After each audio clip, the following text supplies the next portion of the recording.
Bonjour à tous, aujourd'hui je vous propose le thème ce que je ne dis pas. Alors qui est ce jeu? Est-ce que c'est vous, de vous à vous, ce que vous n'osez pas vous avouer ou avouer à l'extérieur, enfin avouer c'est un bien grand mot, mais en tout cas exprimer à l'extérieur, ou entre deux personnes, voilà c'est peut-être le cas de figure qui parlera à un grand nombre, voilà, qu'est-ce que l'un ne dit pas à l'autre, qu'est-ce qu'on se dit pas, voilà en gros. On va aller regarder ça ensemble avec le tarot. Alors... ce que j'attends de l'autre. D'un côté, ce qu'on attend. On a la carte de la force qui est là. Ce que de l'autre côté on attend. Ce que de l'autre côté on attend.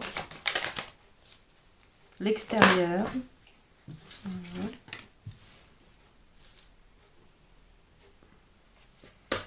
La carte de l'ermite. Alors, ce qui a déclenché le silence ou qui cause la difficulté à parler. Bon. C'est comme si c'était un pied de nez là que le tarot me fait un petit peu, le pendu. Voilà, ce qui bloque, c'est le blocage. Bon, regardez plus loin. Alors, on verra le reste après. Hop. Oui. On regardera la suite après. Alors, ce que j'attends de l'autre, là, ce qui me vient, c'est qu'ils prennent les choses en main, qu'ils prennent les devants. J'ai presque j'avais envie de dire qu'ils prennent sur lui pour oser. Je ne sais pas pourquoi, en tout cas, qu'il y ait cette énergie de courage, de force, oui, littéralement, à cette énergie feu, d'oser y aller. Aller vers quoi? Vers qui? Peut-être oser faire le premier pas s'il y a une situation justement, soit de silence, soit de, comment dire, une situation un peu figée, combien même il y a des interactions, de la parole, etc. Mais quelque chose est un peu au point mort, hein, et figé avec le pendule, l'homme suspendu. Ça peut être aussi un choix volontaire, hein, ça peut être un retrait volontaire avec l'idée du pape aussi, pour faire preuve de sagesse, pour réfléchir, pour méditer sur le sujet. Là, par rapport au pourquoi du comment d'un moment de repli, il y a quelque chose qui nécessite, peut-être de part et d'autre, peut-être plus pour l'un que pour l'autre, mais là, il y a quelque chose qui nécessite et ben justement ce temps un peu de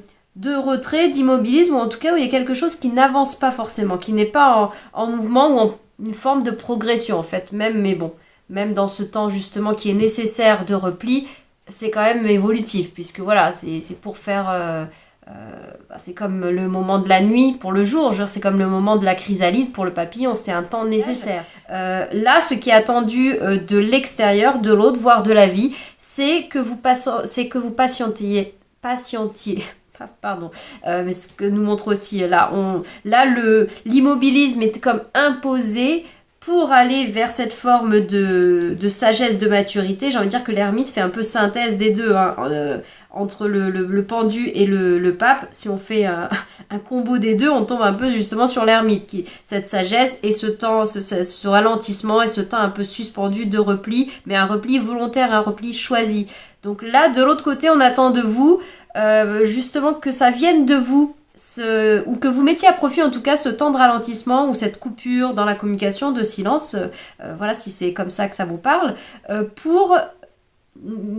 maturer quelque chose, pour mûrir peut-être quelque chose en vous. C'est pas forcément vous personnellement, hein, de grandir, mais il y a besoin de grandir dans un domaine, peut-être un domaine de faire la lumière sur qui vous êtes, sur ce que vous désirez surtout, et pacifier peut-être certaines émotions, certaines états à l'intérieur de vous qui vous pousseraient à être plus réactionnel, réactif, que une action ou une parole qui découle depuis un espace de sagesse. C'est ce à quoi nous invitent là ensemble ces trois cartes-là. Mais là où peut-être il y a une part de vous où que votre spontanéité à vous est de rugir, d'y aller. Là, c'est le côté impulsif là qui peut ressortir, de laisser parler le feu intérieur, mais là dans un sens qui qui serait débordant, qui ne serait pas dans ce niveau de maîtrise dont on nous parle dans sa version, on va dire, évolutive de la force, cette maîtrise de cette énergie vitale, de cet élan de vie, mais justement où on est dans une forme de contrôle, où on veut faire un passage en force, on veut y aller. Donc voilà, est-ce que vous vous reconnaissez dans ces mouvements, est-ce que vous vous reconnaissez dans ce double mouvement à l'intérieur de vous, que vous pouvez agir de cette façon-là et que vous sentez, enfin un double mouvement en vous, la vie vous invite un petit peu plus à ce moment de ralentissement pour aller faire preuve d'un peu plus de sagesse, de maturité, voilà, au sens là on pourrait voir plus dans une forme, comment dire, un peu déséquilibré de la force, on pourrait voir un côté dans l'immaturité, dans par exemple l'impulsivité d'un enfant, je veux dire qui est dans l'instantanéité et qui va exprimer immédiatement ce qu'il désire. Voilà, c'est dans cette idée-là, ou de s'obstiner à vouloir obtenir ce qu'il veut, voilà, depuis cet espace-là, pour aller vers quelque chose qui se pacifie, de sorte à ce que même si ensuite la clarté est faite sur ce que vous voulez vraiment, et que le désir qui peut-être était le moteur, le feu intérieur qui poussait à une forme d'action, une forme de parole, une forme d'entrée en communication, soit toujours, genre, avec le temps de recul, identifié comme comment dire, comme étant présent, comme juste et bon, comme voilà, il y a vraiment un élan qui pousse peut-être à aller vers un nouveau projet, par exemple si c'est professionnel, à vouloir évoluer d'une certaine façon, mais qui n'est pas, qui est un peu plus ficelé, un peu plus posé, et donc du coup ensuite on a peut-être au niveau de l'attitude déjà, de l'énergie, mais aussi du coup des mots, de l'expression, de la manière dont on aborde les choses, qui du coup il y a une plus grande assise, du coup on arrive à ce moment de maîtrise de la situation et non pas d'impulsivité, j'ai envie d'avoir ça là tout de suite maintenant, ou dans cette forme de façon très immédiate. Là avec le recul on peut se relier à ce même besoin, à ce même désir, en tout cas ce qui poussait à être dans cette action un peu peut-être compulsive, impulsive, mais là depuis un espace beaucoup plus maîtriser cette maturité, enfin cette maîtrise qu'amène la maturité, la sagesse de l'ermite. Alors, et donc en passant par l'étape, comme par ce sas initiatique,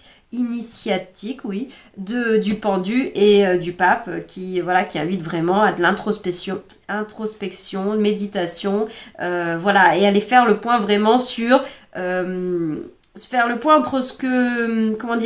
qui est en phase avec vos valeurs aussi, avec vraiment qui vous êtes, entre ce que peut-être à un moment donné, vous, depuis un certain espace, vous pensez vouloir, pensez vouloir, enfin désirer, je sais pas si c'est très bien tout ce que je dis,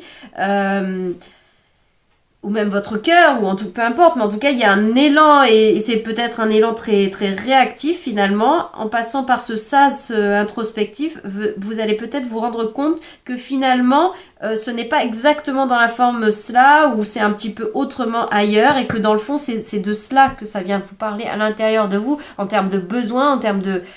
désirs, on ne peut plus fondamentaux, on ne peut plus légitimes, je veux dire. Voilà, c'est juste que ne pas être dans pas se fourvoyer sur la forme que peut prendre ce besoin, ce désir, ce feu intérieur qui tend à vouloir s'exprimer. Il peut s'exprimer d'une façon assez maladroite dans une forme en pensant qu'on le veut de cette façon-là, ou même sans avoir vraiment mis des mots, une clarté, des mots intelligibles, j'ai envie de dire, d'où voilà ce côté de sagesse, de lumière, de clarté que nous amènent ces énergies-là. Sans avoir mis cette clarté-là, du coup, on pense vouloir les choses de cette façon-là, ou dans cette rapidité-là, ou exactement de cette manière-là. Enfin, bon, je me répète un petit peu. Mais voilà, avec ce recul, cette distance, cette maturité, on se rend compte que finalement, en fait, ce qui crée à l'intérieur de nous, c'est peut-être, par exemple, un besoin de reliance, un besoin de se sentir utile, un besoin de peu importe, en tout cas, toucher le besoin fondamental, bien au-delà de la forme, qui passerait peut-être par « je veux ce poste » ou « je veux telle évolution » ou « je veux absolument déménager à tel endroit » ou « je veux être en relation avec un tel », par exemple. Voilà, je donne là, pour le coup, des exemples très concrets qui peut-être vous parleront dans des formes plus précises que peut prendre cette impulsivité à vouloir tendre à des choses de cette façon-là, Mais en réalité, c'est pas que c'est faux, mais dans le fond, une fois que vous asseyez avec vous-même, que vous rencontrez, que vous écoutez vraiment les besoins, ce qui pousse, ce qui fait moteur, qui enclenche cette action, cet appel, cette frustration à l'intérieur de vous, ou parfois, si vous l'exprimez, c'est passage en force, c'est ce côté bras de fer, je veux y aller, mais c'est un petit peu en mode, ça dépense une énergie folle à vouloir être une locomotive, alors qu'a priori les rails sont pas totalement tracés, ou enfin, je sais pas, il y a quelque chose ou comme remonter à contre-courant, qui qui demande plus d'efforts peut-être que ça pourrait en demander. Je dis pas que ça demande pas du tout d'efforts, hein. L'idée que de se dire, c'est un peu un gros raccourci de pensée, de se dire si ça doit être, ça sera forcément ultra fluide, mais c'est pas faux, mais dans un sens où du coup il n'y aurait absolument aucun besoin d'effort, comme si la voie juste du coup veut dire aucune pénibilité, aucune contrainte, aucun travail d'une certaine façon, à fournir. Non. Ce qui est fluide, c'est que les opportunités s'ouvrent, qu'on a l'élan, on a l'entrain à le faire, on a de l'énergie, par exemple, pour accomplir une grande masse de travail ou une grande démarche, pour prendre des exemples dans un domaine peut-être productif, c'est en cela, mais ça n'empêche pas qu'il va falloir peut-être travailler, opérer, même si on veut tendre à ce projet qui nous anime vraiment, etc. C'est fluide parce que nous sommes fluides dans l'énergie pour aller vers ça, et qu'en fait, ce qui peut nous paraître une montagne pour un autre sujet, qui est quelque chose qui ne serait pas aussi vibrant pour nous, là, en volume d'heures, ou en quantité d'énergie, ou en fluidité de réflexion, ou peu importe la forme de ce qui a besoin pour le laboratoire, qui a besoin d'œuvrer pour créer, pour accoucher de ce projet, ou de ce que vous voulez, ce désir-là, est-ce que c'est un désir relationnel ou autre, ça se fera, mais pas d'une façon où on doit ramer, on doit trimer, on doit de façon comme artificielle provoquer les rencontres, provoquer le dialogue, et ça se fait pas, et je rame, et je rame, et je rame. Voilà, c'est là qu'il y a ce blocage, ce ralentissement qui vient nous mettre comme le focus, le gros projecteur là de cinéma, nous dire, regarde un petit peu, regarde en dessous de la forme de ce que tu veux, que tu penses que tu vas atteindre les choses de cette façon-là, mais viens bien voir à quel besoin, à quel désir profond, à quelle aspiration, à quelle peut-être flamme de passion, ou quand je dis même de flamme de passion, ça peut être spirituel, ça peut être plein de choses en fait, hein. Ce que ça vient animer en toi, ou en tout cas ce qui n'est pas nourri pour que ça crie à l'intérieur de soi pour tendre à quelque chose, au-delà de la forme que ça peut prendre maladroitement, ou de façon en tout cas pas assez mûri, maturé, viens regarder justement ce qu'il y a en dessous, et là tu gagneras en clarté. Et une fois que tu seras dans ce niveau de clarté, de sagesse sur ce qui est vivace en toi, ce qui est vivant, et ce à quoi aspire ton âme peut-être, parce que si c'est un élan, ou ton cœur, un élan du cœur, un élan de l'âme qui est là en dessous, justement c'est pour faire la différence entre ce qui pourrait être un élan des besoins, mais dans le sens de c'est la blessure qui parle, c'est la faille qui parle. Par exemple, je prends un exemple très très bête sur l'alimentation, tout simplement. Dans le fond, il n'y a rien de plus naturel que d'avoir... notre corps a besoin de se nourrir pour avoir de l'énergie, du carburant, etc. Donc à un moment donné, il y a le signal, c'est j'ai faim, qui est là. Ok, j'ai faim, c'est le messager pour nous dire, donne du carburant à ton corps, de la façon qui te semble juste pour toi. Enfin, justement, la façon dont il te semble juste. C'est la forme, et c'est là qu'on en vient, c'est on se dit, je veux... et peu importe, parce que zéro jugement sur le qu'est-ce, je veux une pizza, je veux machin, ou même je veux absolument un smoothie au jus d'herbe, bio, machin, tout parfait, etc. Ça, c'est la forme. Et on lisse zéro jugement sur le pourquoi du comment de la forme, et qu'est-ce qui est mieux, qu'est-ce qui est moins bien. Peu importe, connectez-vous à ce qui est juste pour vous dans l'instant, mais juste à aller voir...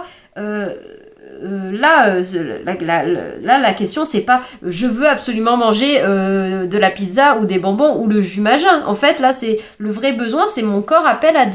du carburant, il a besoin d'énergie. Alors peut-être qu'une fois posé machin, je vais peut-être pas me laisser dicter par mon appel de je ne sais pas quoi, du sucre ou de je ne sais pas quoi qui me pousserait, ou de me laisser happer parce que je viens de passer dans la rue et je vois une affiche de tel restaurant ou de telle chose, etc. Et du coup, hop, ça me reconnecte à un souvenir sensoriel de quand j'ai mangé ça, et ça me donne envie de ça. C'est pour vous donner l'image de la forme, et là vous le transposez à votre vie, à une relation, à une personne, à un emploi, à vouloir absolument développer son activité professionnelle de telle façon. Non, vous voulez peut-être répandre un message, c'est peut-être ça l'idée de votre, ce qui est en dessous de votre vocation professionnelle, et peut-être que vous obstinez à vouloir le transmettre auprès de telle personne, de telle et telle façon, et etc., dans un format de produit ou de service ou de ce que vous voulez, qui est comme ci, comme ça, parce que pour l'instant, vous pensez que vous le maîtrisez, que c'est, enfin, il y a ce côté contrôle de ça doit se passer comme ça. Et ça peut être valable sur des relations. Sans même parler de la question est-ce que c'est la bonne personne ou pas la bonne personne. Même avec, entre guillemets, la personne adéquate, la bonne personne, il y a peut-être dans la forme des choses qui ne sont pas justes et bonnes, justement, pour être dans l'interaction, dans la relation avec cette personne, combien même ce soit une bonne voie, en tout cas la voie juste du moment pour l'un et pour l'autre. Mais voilà, vous pouvez revenir à cet espace qui vous permet d'avoir plus de clarté, faire la distinction entre un peu le désir impulsif, comme le côté j'ai envie de pizza ou j'ai envie de sucre ou même j'ai envie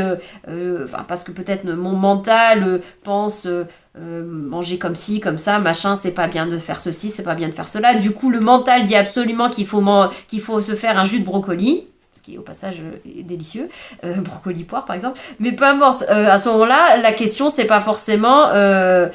c'est peut-être de se nutrir. Là on a peut-être besoin de plus de protéines, j'en sais rien, je dis n'importe quoi, ou alors que il y a aussi un besoin de se faire plaisir au-delà de manger, et du coup peut-être réfléchir à qu'est-ce qui peut à la fois me faire plaisir et manger sainement, et du coup là on en vient à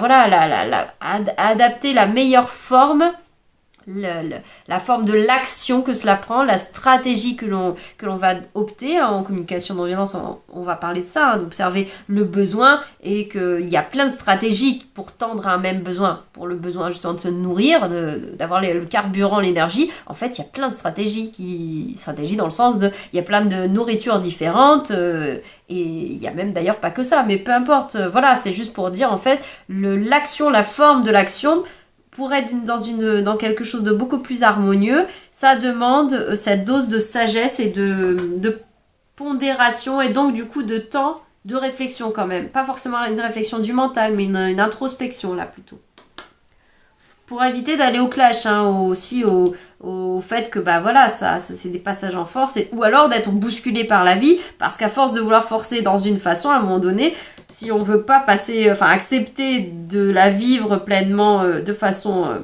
j'allais dire intelligente, mais dans le sens de l'intelligence, de la sagesse, cette proposition de ralentissement, de réflexion, d'introspection, à un moment donné, c'est l'extérieur, c'est la vie qui s'en charge de mettre un ralentissement, un stop un peu plus marqué, pour dire, maintenant, ça peut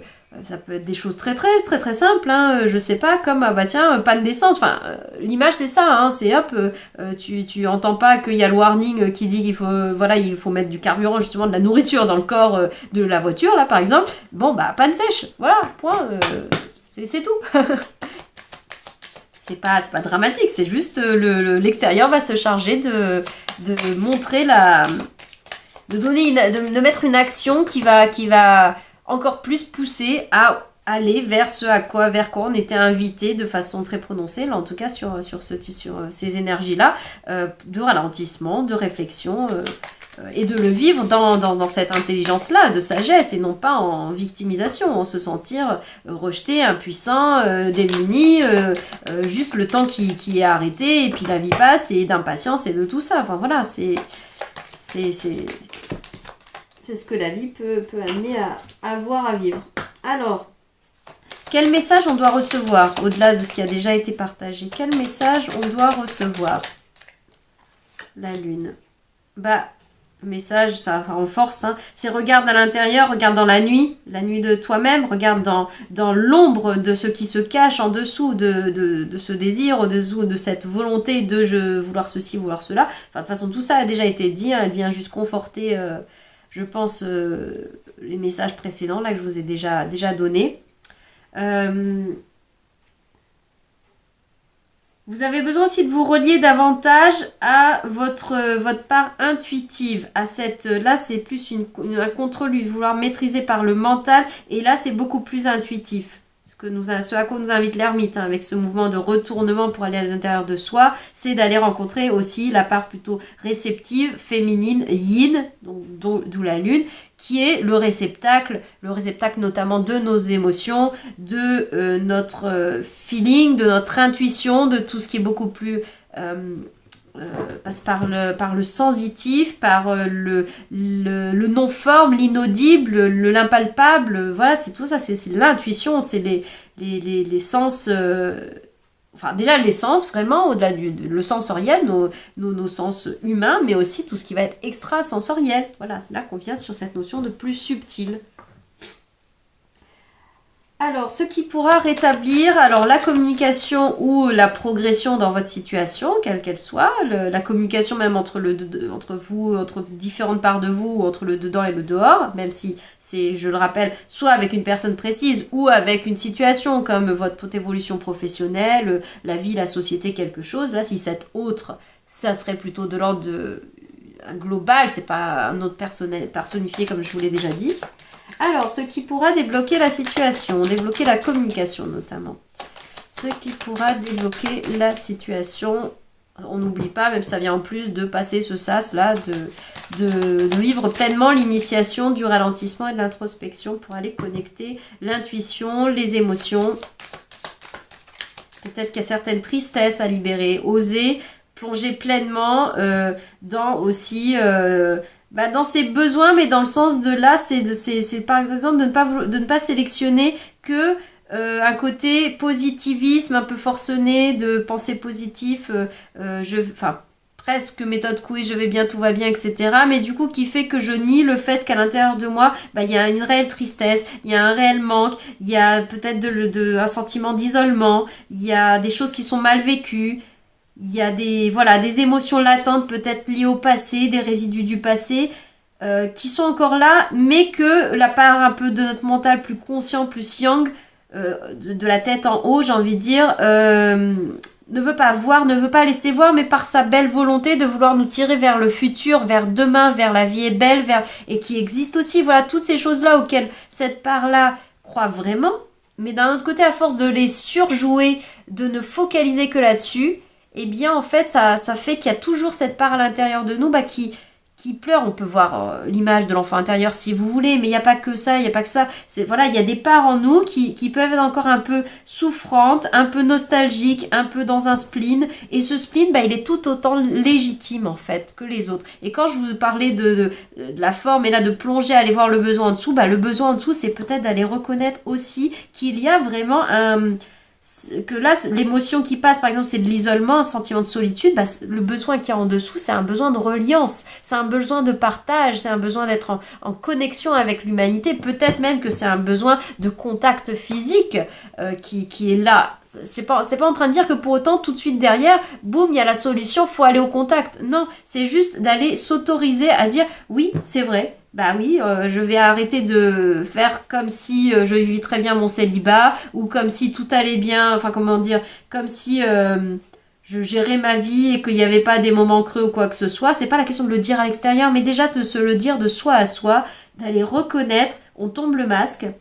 et d'aller reconnaître que oui, il y a des moments où il y a du spleen, où il y a du désespoir, où ça coince quoi. Et une fois qu'on s'autorise à les voir, à se les dire, et à comme si on autorisait cette émotion à prendre un espace-temps, tout simplement comme si on se posait dans son canapé et dire oui, ok, c'est là, et comme si, vas-y, je te laisse, si on parlait à notre tristesse par exemple, je te laisse être triste, il se passera peut-être pas grand chose, c'est pas pour autant qu'on va s'effondrer en pleurs, et peut-être qu'on va pleurer un petit peu, mais en fait c'est peut-être pas très long. Donc c'est juste en ouvrant, et ça c'est le côté yin, de toute façon à quoi ça nous invite, en ouvrant l'espace, c'est l'autorisation justement de la réceptivité, c'est aussi ça la lune, c'est que du coup peut s'y déverser, peut se révéler ce qui existe déjà, ces émotions refoulées,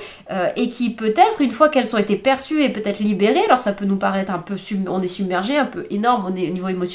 dans l'instant T, mais c'est pas très grave parce qu'en fait, c'est pas grave du tout, mais je veux dire, c'est pas grave dans le sens de n'ayez pas peur que ça devienne un état énorme et d'être comme englouti par la vague. En fait, pas tant que ça, parce que quand on s'autorise le moment de réceptacle, en fait, Et bah ça se libère, justement, c'est lorsqu'on le réfrène, on amplifie l'effet cocotte minute et on a l'impression que si jamais on en trouve la porte, et ben on va se faire engloutir par ce tsunami immense qu'on réfrène à coup de positive attitude, à coup de mental courage, mental boosté, tourné vers le futur, etc. Ce qui n'est pas une mauvaise chose, hein, je le répète, ce sont des beaux moteurs, mais peut-être qui cachent une part où on s'autorise pas à voir que bah oui, bah, il y a ça, j'ai envie de voir vers l'avenir, etc. Mais j'ai envie de construire quelque chose, j'ai envie d'aller de l'avant, mais faut comme si il y avait ce petit filin à la patte qui rappelle peut-être du passé ou tout simplement des émotions dans le présent mais qui sont pas entendues, pas autorisées de soi à soi et bah de les laisser s'autoriser et ensuite et bah peut-être que pourra vraiment plus se matérialiser cette belle volonté du futur, du demain, de la joie de vivre, du bonheur et de toutes ces belles choses que vous désirez avec avec un mental comment dire conscient avec une volonté comme une volonté de faire par exemple. Mais une fois que dans cette volonté, cette volonté assez forte, on a autorisé aussi de se connecter à ce qui est souffrant, à ce qui fait de la peine et à ce qui est émotionnel, et bien en fait, ça va être d'autant plus puissant cet élan vers le positif en fait. J'ai cette citation, je crois, de Khalil Gibran, que je vais certainement, peut-être pas utiliser les bons mots, un peu détourner, mais qui nous dit «Nul ne connaît l'aube sans traverser la nuit». Nul ne connaît le jour, le lever du soleil, sans traverser la nuit. Voilà, c'est aussi simple que ça, mais d'un autre côté, c'est aussi ça. C'est à un moment donné, il faut traverser les moments de face à soi-même et donc des choses qu'on met sous le tapis et qu'on veut pas forcément voir, ou c'est pas forcément des choses, genre des choses, des situations, des sujets. C'est pas que des sujets. Des fois, c'est une émotion sans sujet intellectuellement audible. On s'en fout de savoir, on s'en fiche littéralement de savoir à quoi c'est rattaché, à quelle situation du passé, à quelle relation de l'ex de machin, à quelle situation professionnelle ou quoi que ce soit. Des fois, il y a juste une émotion, il y a juste l'émotion à laisser partir, peut-être des pleurs, peut-être une rage, peut-être un sentiment d'effondrement et on a envie de rien, on est dans le canapé et puis on va s'autoriser à ne rien faire aujourd'hui et ne pas être en train de bûcher sur notre projet professionnel, notre lancement, notre machin et de faire tout ce qu'il faut selon toutes les méthodologies de managériales et de tout ce que vous voulez. On se fout la paix et on est totalement dans notre procrastination mais comme une procrastination choisie, c'est là qu'on est non pas dans ce pendu subi, mais dans ce pendu choisi, avec cette intelligence de l'ermite, encouragée par le mouvement justement j'ai inversé, pardon, du pape, donc du hiérophante, mais encouragé par ce mouvement de rentrer en soi de l'ermite, qui fait que du coup, on se l'autorise, on le vit pleinement, cette parenthèse je me fous la paix aujourd'hui sur mon projet pro ou je relance pas la relation, la conversation, je me fous la paix sur chercher des solutions pour améliorer la situation avec un tel, re-rentrer en contact avec machin, je me lâche la grappe sur le sujet, je m'autorise à être peut-être complètement un peu en mode déprimé et en fait on va se rendre compte qu'on va s'autoriser ça à 3 heures ou peut-être 3 jours, peu importe, et en fait ça aura suffi et après on est reparti pour une énergie reboostée ou un moral remonté parce qu'il s'est autorisé à traverser la nuit dont je vous parle et donc on arrive à l'aube. Sinon, en fait, on se fait miroiter qu'on est en train de toucher l'aube, de tendre à l'aube, ou voire même déjà de se faire croire qu'on est déjà dans le jour, dans l'aube, sauf qu'en réalité, on est dans une nuit perpétuelle, puisqu'en réalité, on ne s'autorise pas pleinement à être dans la nuit. Voilà. C'est un peu tout ça, cette image. Alors, ce qui rétablira, voilà, on vient sur la clé de déblocage, ce qui rétablira la situation, une clé supplémentaire, ce qui rétablira la situation, le jugement, l'expression, déjà, donc après tout ce cheminement d'aller rencontrer sa vérité, ce qui est vraiment vivant à l'intérieur de soi, les vrais besoins en dessous, etc. Je vais pas la refaire. Ensuite, il y a le moment de les révéler, de les dévoiler, de les déployer à l'extérieur, c'est d'aller dire au monde, aux autres, aussi de soi à soi, ça c'est la partie de l'inconscient qui va aller partir à la partie plus consciente, c'est d'admettre, de se dire à soi, en effet, je n'ai pas totalement fait le deuil d'une relation passée. En effet, je m'efforce de vouloir donner telle forme à mon entreprise, mais en fait, je me rends compte, c'est pas totalement moi, ça. Moi, je préférerais faire ça autrement, ou alors je me reconnais plus dans cette autre approche que dans celle-là. Mais comme X paramètres tendaient à me dire qu'il fallait fonctionner comme ça, je me suis un peu obstinée à vouloir fonctionner comme ça. Et voilà, une fois que j'ai fait mon introspection, et maintenant, je vais pouvoir me dire à moi-même, que je me suis... j'ai voulu me faire croire, enfin voilà, bref, c'est pas la question de s'auto-flageller, justement, de se juger, c'est d'être dans un non-jugement vis-à-vis de soi, mais d'être dans l'authenticité, l'honnêteté, de dire ma vérité, ce n'est pas celle-là, mais celle-là. Peu importe, c'est plus de se dire je me suis trompée, c'est la mauvaise voie, j'aurais pas dû, j'aurais pas ceci, machin, truc, et je me tape sur la tête sur ce qui a priori était ce passage en force qu'on voulait faire, mais c'est de te dire, voilà, non, c'est ça ma vérité. Ou de rêve de dire clairement à la personne, je sais pas, quelqu'un qui vous intéresse, de dire clairement plus fluide, plus simplement en fait, avec beaucoup plus d'authenticité, plus de stratégie sur comment arriver à faire entendre, sous-entendre que ceci, comment faire des stratégies pour arriver à croiser un tel si on veut essayer de l'avoir plus souvent, etc. Là, il n'y a plus des stratégies. Là, c'est être et vivre sa vérité, sa réalité. On est dans son authenticité, on incarne, on est dans l'être en fait. On est pleinement relié à notre âme, on est dans notre vérité. Et là, la vie, la loi de l'attraction, tout ce que vous voulez, fait que du coup, on l'incarne. On incarne ce que l'on est. On n'a plus besoin des stratégies faussées, éventuellement quelque peu orientées dans un sens un peu manipulatoire, un peu bras de fer. Je veux aller vers là, donc je vais prendre les stratégies pour aller vers là. Non, là c'est je suis qui je suis. Et boum, on se rend compte que, alors que ce soit dans un relationnel déjà établi avec la personne, ça fonctionne d'autant plus parce que là, on est authentique. Et du coup, en fait, finalement, c'est tout ce que la personne attendait peut-être. Enfin, même sans le savoir, même très inconsciemment. Finalement, quand on est authentique, ça se passe mieux que... et ne pas se fourvoyer dans l'idée de croire que quand on est dans être authentique, c'est forcément être spontané. Parce que dans l'idée de la spontanéité, ça peut être la forme de l'impulsivité qui oui, on a l'impression d'être authentique dans le sens où on est cash et on lance les choses directes. Oui, mais est-ce que c'est vraiment le reflet de qui vous êtes en profondeur, dans votre essence d'âme, quand les choses ne sont pas activé par des réactions, mais vraiment pacifié dans votre pleine reliance à vous-même, quand vous êtes pleinement vous-même et non pas la version réactive dans telle situation, peut-être face à un contexte social dans tel environnement ou parce que vous êtes peut-être fatigué à ce moment-là. Donc j'en reviens à l'idée de dire être cash ne veut pas toujours dire être authentique. On a laissé partir un truc. Est-ce que pour autant, cette action, cette parole qui a été émise est le reflet de votre soi authentique ? Pas forcément. Donc être spontané et balancé comme ça n'est pas toujours être authentique. Donc là, avec cette évolution et cette autorisation aux émotions, on devient plus authentique. Et du coup, on peut se montrer et se révéler en toute sincérité, en fait. Et ça passe même au-delà de dire des choses par la communication, c'est beaucoup plus l'incarner. C'est c'est le verbe être. On est dans l'être, dans l'être-té. On est notre vie, notre vérité, ou le message, ou le projet, on incarne les choses. Et du coup, en fait, les choses vont s'enchaîner. Justement, on va aller voir ce vers quoi ça évolue suite à ça, après ce jugement. Qu'est-ce qui en découle ? Et il en découle l'amoureux, les amoureux, the lover, et la justice, là, avec un équilibre, une harmonie qui s'en revient, justement. Et l'amoureux, l'amoureux, c'est le relationnel, disons qu'il s'en vient.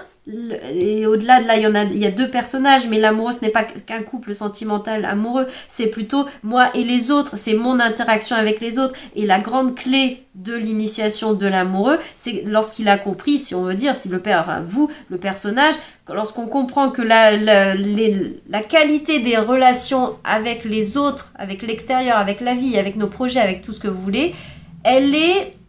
à l'image, ou si on parle en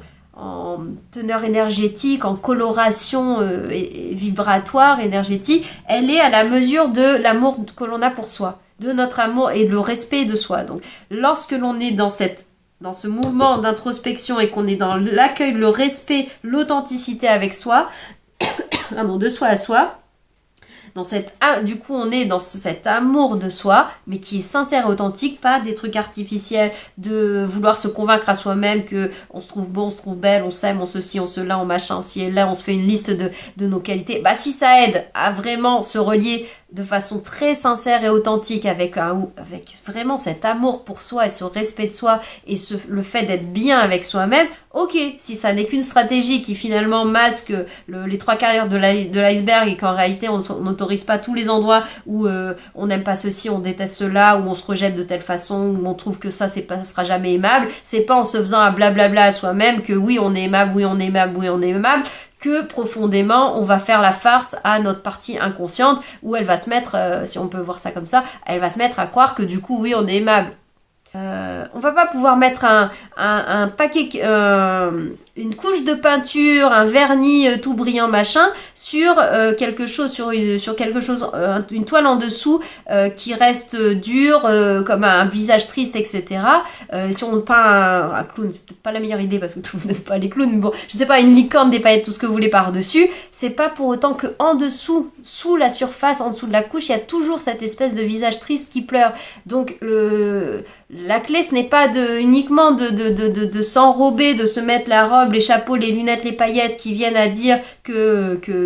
voilà, on est ceci, on est cela. Non, parce que là, ça serait artificiel. Et là, on serait dans une teneur de relationnel avec les autres. C'est peut-être plutôt là où on en est avant, puisque là, on est dans l'évolution. Mais dans une teneur qui reste artificielle, superficielle, biaisée parce que pas authentique. Oui, parce qu'on veut se faire croire à nous-mêmes qu'on est la licorne à paillettes qu'on a peint par-dessus le visage triste. À un moment donné, faut aussi reconnaître, c'est pas pour dire que du coup on va porter à vie, on va être un visage triste et qu'en fait on n'est que ça. Mais non, mais il faut s'autoriser à être aussi en partie, partiellement, cette émotion de tristesse, ce besoin peut-être d'une part de soi, de solitude. Et une fois qu'on est ok, vraiment ok avec tout ça et qu'on est en amour pour soi, en amour de tout cela, ensuite on peut être dans des relations de qualité. Et lorsqu'on sait aussi mettre notre limite, parce que des fois, pour être tellement en quête d'amour, en quête de relationnel, on va ne pas se respecter à plein d'endroits de nos vies, de nos limites, de vouloir rendre service, je sais pas, accepter des choses qui n'est pas vraiment à la mesure, à la nature de qui l'on est vraiment, mais pour faire plaisir, pour se faire aimer, pour se faire accepter, pour se faire voir, ou même dans une stratégie professionnelle, voilà, utiliser des codes, des stratégies qui ne nous ressemblent pas, mais qui a priori pourraient fonctionner dans la vie, chez les autres, chez les uns, etc., mais qui finalement, voilà, quand on se rend compte que c'est vraiment pas nous, c'est pas pour rien que ça fonctionne pas. Ça fonctionnera lorsque ce sera vraiment à notre image. Et c'est pareil avec les relations, c'est pareil pour un projet par exemple professionnel ou quoi que ce soit, quoi qu'on fasse, mais c'est aussi pareil pour la qualité de nos relations qu'on entretient avec les uns et les autres. Voilà, j'espère que ça vous aura aidé, que ça vous aura apporté ne serait-ce que un peu de clarté, l'opportunité en tout cas de se poser justement et de commencer, d'initier, d'amorcer ce mouvement à quoi vous invitent les cartes. Ici justement, et peut-être par la suite de le poursuivre, peut-être pas juste après, mais en tout cas en temps voulu, en temps choisi pour vous, de poursuivre ce mouvement-là pour oser rencontrer un petit peu plus ces parts de vous et qui amèneront à cette ouverture, à ce renouveau, à cette réconciliation avec l'extérieur. Voilà, sans être forcément dans une touche prédictive, mais en tout cas, si on suit ce cheminement-là, on va vers l'amélioration de la qualité de nos relations. Déjà de la qualité de notre amour personnel, de l'amour de soi, et donc par effet ricochet, par deuxième effet qui se coule ou l'effet secondaire de la vague qui enclenche le tsunami, etc., le battement d'aile du papillon. Le battement d'aile au début du papillon, ça va être l'amour de soi, et l'amour de soi passera par l'accueil inconditionnel de toutes les parts de soi. C'est pas seulement aimer les qualités, etc., et les survaloriser, etc., enfin ce qu'on estime ou ce que l'extérieur estime des qualités, c'est l'amour de tout. L'amour de toutes ces parts-là, à les mettre, peut-être d'aller réparer, d'aller mettre du baume, d'aller mettre un pansement là où ça saigne, de faire ce qu'il faut pour que ça arrête de saigner, pour que ça aille mieux, etc. C'est pas en se faisant croire que ça ne saigne pas que ça saigne pas. S'il y a une hémorragie interne, il y a une hémorragie interne. Voilà, on image un petit peu dans une série médicale, etc. Voilà, je m'arrête là, je vais pas refaire le film. Je vous dis à bientôt dans d'autres vidéos.